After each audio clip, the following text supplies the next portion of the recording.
If you want to see absolutely everything within Digimon World 3, it's gonna take you quite a bit of time. While the main story itself will take you a while to finish, there is plenty of optional stuff too for you to sink your teeth into. Many intriguing secrets await those Digimon tamers who have the courage to dig deeper. But today, we are here to look into the data lying dormant and forgotten on the disk. Stuff which, at some point, may have been intended to be a part of the game, but never made the cut. While the reasons behind the absence may have been lost to time, the content itself can still be found. Things like that fall into the category of what I like to call lost content. In the case of Digimon World 3, there is some very intriguing data hiding within it, which we need to talk about. One thing, in particular, may hold the key to answering the final unsolved mystery of this game. Well, I hope you've got your snacks and 9 liters of Pepsi ready, for it is time to delve into the lost content of Digimon World 3. The first couple of things I want to show you may not be within the game's data, but they are worth talking about for a moment. Think of them as honorable mentions. So we all know about Digimon World 3's battle system. It's nothing groundbreaking, and can feel extremely sluggish after a while. But I do like how all the Digimon look, at least. Well, most of them look pretty nice anyway. Greymon always gave me the creeps though. Something is wrong with that Greymon. Anyway, a teaser image from back in the day shows that the battle system may have looked a bit different during development. There is quite a bit going on here. The Digimon appear to be closer to one another, so they probably wouldn't have had to jump all the way across the screen to make attacks. Apart from that, the Digimon look better? The models appear to be of higher quality, which makes me wonder if, initially, this game was being designed for the PS2 or GameCube or something, instead of the PS1. In addition, some of you may have noticed that the character portraits shown here are from Digimon World 2, specifically of Akira, the main character, and a Blood Knight, one of the enemies that can be fought in the game. It makes me think that this was made very early, during the proof of concept stage of development, before World 3 characters were even designed. Or perhaps, at some point, World 3 was being considered as a direct sequel to World 2? I doubt that, but World 3 was probably in the works when development on World 2 was being wrapped up.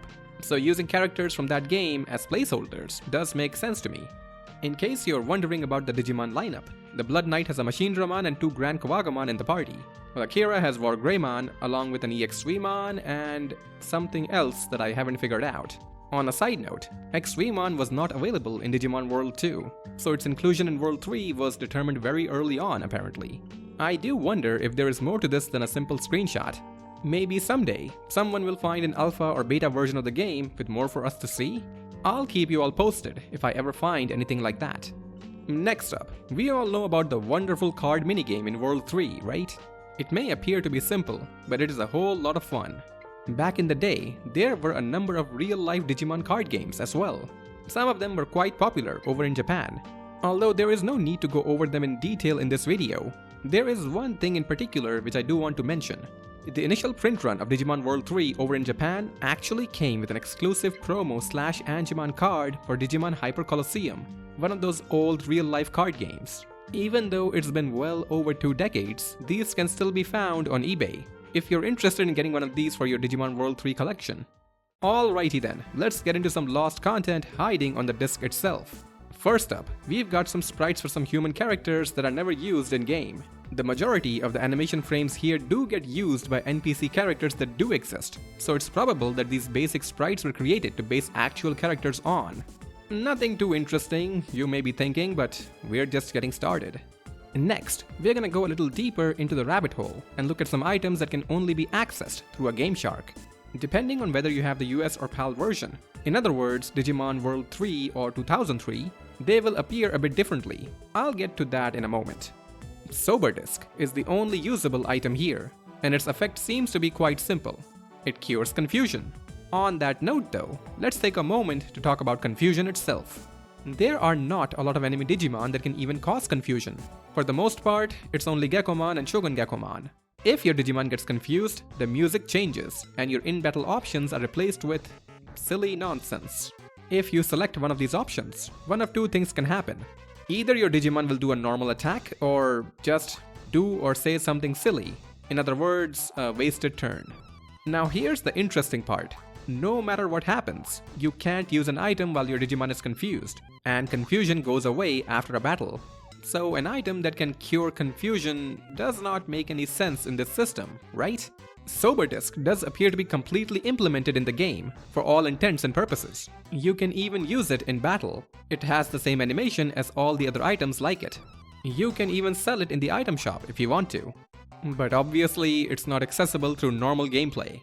Perhaps confusion worked differently during early development. Later on, they just left it in the data for some reason. Maybe they were lazy, or maybe there was something that was preventing them from deleting stuff that had been implemented earlier. Next up are a whole bunch of important items, and here we do need to talk about the two different versions of Digimon World 3, as these items are represented differently depending on the version. In the US version, the names of the items are translated, and some even have descriptions, while in the PAL version, the names are still in Japanese along with their descriptions. The reasoning behind this might be that the Japanese and PAL versions of the game appear to be similar to one another, while the US version does have some notable differences. It does not, for example, include the entirety of the post-game present in the other versions. And there are other, relatively minor differences as well, such as the counter crest working 100% of the time. So maybe different individuals worked on certain aspects of the US version, perhaps? And they took the time to translate the hidden items as well? We can only theorize about this, I suppose. I'll use the US version to show you the English item names and descriptions. Alright then, let's get into the items now. There are 8 tags, one for each city present in the final game. In World 3, we do get to acquire badges from the city leaders, which show up in our inventory. It's an important aspect of the story, at least as far as the Asuka server badges are concerned. We never really do get the Amaterasu city badges, as I recall, even during the post-game. It's hard to say what the tags were supposed to do. Maybe they were used in place of the badges early on in development, or perhaps they were intended to be used for some other purpose during the story. They don't have any descriptions, so it's hard to make any educated guesses here. Next, here's an item in the US version called the World Champ, with no description. At first, I thought maybe this was an item that Lucky Mouse, the true final boss, was supposed to give you after the boss fight in the post-game. If that was supposed to be the case, I can't think of any good reason as to why they cut it. I think it would have been nice for us to get an item to symbolize the insane amount of effort that we had to put in when it came to getting those epic ancient weapons. Grinding multiple rookies to level 45 is no joke. Another possible explanation for what this item could be is that we were supposed to get this after beating the strongest card tamer in the post-game. In the PAL version, we get the KOC trophy for doing that. I imagine that the letters KOC stand for King of Cards. As that item is not present in the US version, maybe this is the US version equivalent of the KOC trophy. Quite possible and quite likely, I would say. Is it possible then that during development, the US version was supposed to get the post-game treatment like the PAL version? It does look like that, doesn't it? The next item on the list is the Asuka medal, another item without a description. Similar to the last item we looked at, I think that the platinum card might be the PAL version equivalent of this. In the post-game, if we try to visit Amaterasu City's heavy armory, we'll be stopped by Mr. Wedge. On a side note, is that name itself a reference to Final Fantasy or Star Wars? Possibly. But more importantly, Mr. Wedge won't let us in. So what do we do now?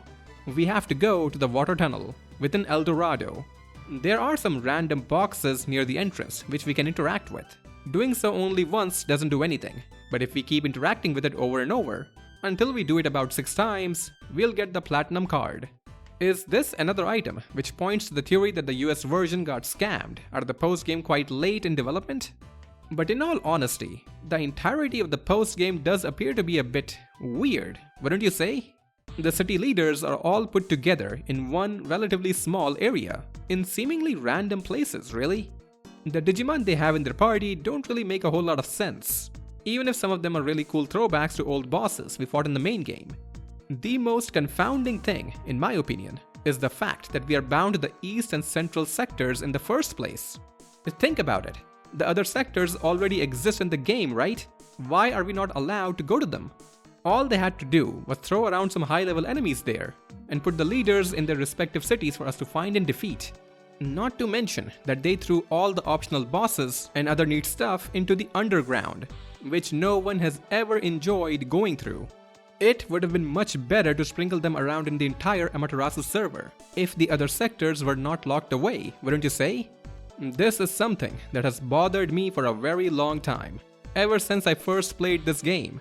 Even back then, something seemed wrong about this. Like there was a mystery here that I couldn't find the pieces for. Kinda like the pieces did not even exist. Well, the last item that I want to talk about today, it might, after all these years, provide some closure. This item is called the Recovery CD3. A rather strange name, but wait till you see the description. It says, a program for fixing Digimon Online. I am not the only one shocked by that, am I? Let me tell you something. When I saw this for the first time, it blew my mind. I've been a fan of Digimon World 3 for a very long time, and the whole post-game thing has bugged me for so long. And throughout that time, I've heard all sorts of explanations about it. For the most part, it was stuff like, oh, it was a last-minute add-on, so they didn't bother with the other sectors. But here, we can see what I believe to be concrete proof that there was more to it than that. The other sectors are unavailable because they wanted us to do a whole quest to get Digimon Online fixed up. That would have been so cool, I gotta say.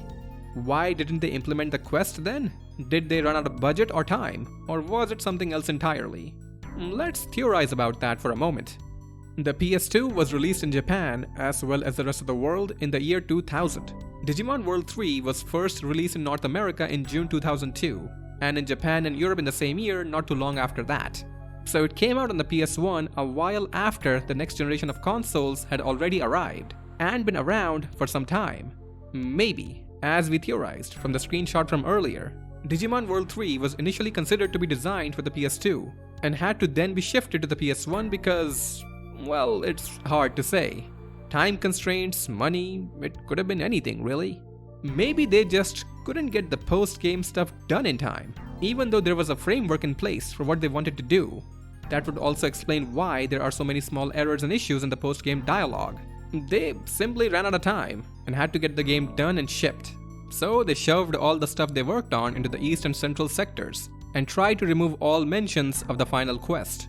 But they forgot about Recovery CD3. I've tried to find more info about the developers who worked on Digimon World 3, but have had difficulty finding anything concrete or useful. If anyone knows more about this, do mention it in the comments. In any case, at least we do have some closure about why the sectors are locked away. There don't appear to be Recovery CDs 1 or 2 in the data, only CD3. Maybe one day, there will be some sort of remake of this game, where we will finally be able to fix Digimon Online.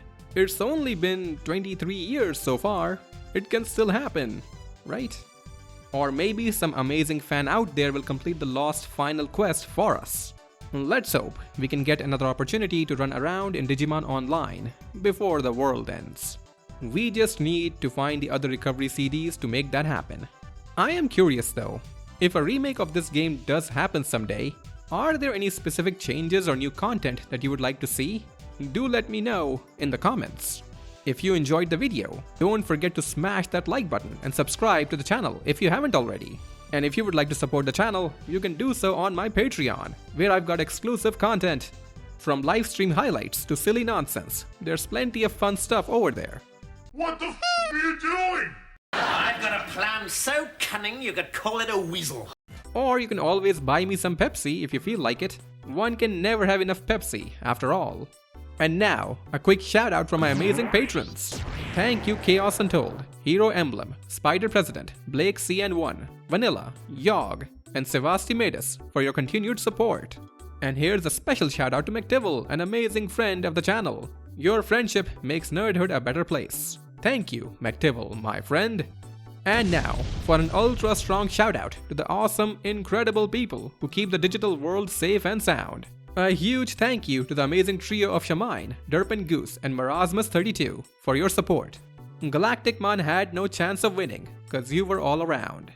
Did you know that one of the operators in Digimon World 3 mentions that there are, in fact, 5 servers that make up Digimon Online? Aside from Asuka and Amaterasu, there are 3 others, Yamato, Izumo, and Ikaruga. Makes me wonder just how massive the original scope of this game was. Or perhaps this was done to connect Digimon World 3 with future games that were expected to be in one of the other servers? You might be thinking, there's no way that's true, editor man. Well, maybe you're right. On an unrelated note, Digimon World 4 was a pretty quirky game, wasn't it? So weird and disconnected from the other Digimon World games that came before it. It definitely does not have anything to do with Digimon World 3, that's for sure. Huh, the Yamato server? I wonder where I've heard about that before. Well, that's all I have for you today. Take care everyone, and I'll see you all next time. Bye bye!